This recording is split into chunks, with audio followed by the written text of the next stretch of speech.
Good morning, Assata. I just want to first of all thank you for your insightful comments on the work of mine that you viewed. And also, I want to compliment you. I think, for me, it's incredibly difficult to remember and cover everything that I have made notes of. I thought you were very thorough. I thought you were very insightful. Obviously, is the word I want to. I'm going to put my leg up because I'm still facing this broken leg thing.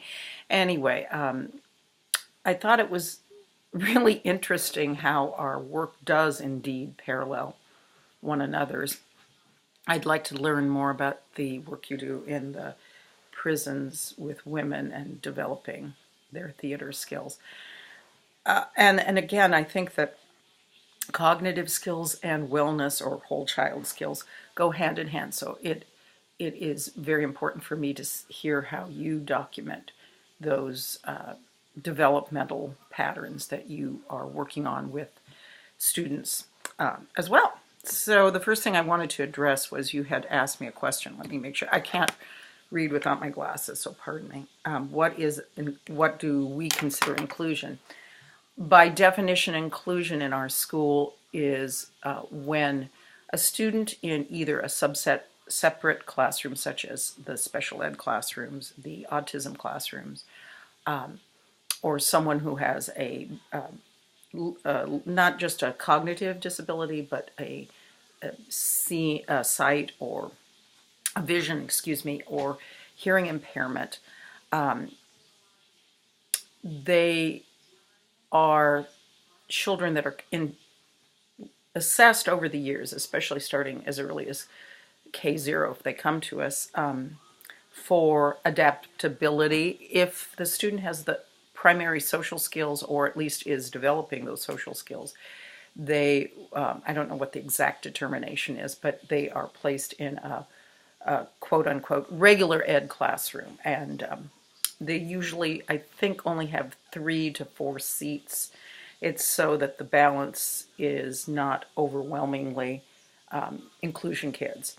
But what I think the primary reason for doing it is so that the skills, it's kind of the old-fashioned way as far as I'm concerned. When I started school, in kindergarten, we had kids of all abilities, and it was not incumbent upon the teacher to take them and it was dictated by law at that time. And then I think at a certain point, students were put into sub-separate classrooms, and now it's kind of full circle. Kids are coming back, though it's very intentional, and it doesn't seem to be, it doesn't happen for every child right away. And some kids stay in the special ed classrooms. It just depends on where they're at. So when I talk about inclusion at our school, and I don't know if ours is the same as all, it means you could have someone with hearing impairments, you could have someone who is mobility and challenged, you could have someone with significant cognitive delays, you could have someone whose language skills are not quite there. It could just be that they're really young. And what they've been trying to do recently, as we build up the classrooms, it started in K1 where we had inclusion, then it was K2, now we're up through second grade. So it's been about 4 years since this began. The kids that move up, then they add one more classroom that's considered an inclusion classroom. And those teachers have to be certified in both special ed and in regular ed to be able to do that.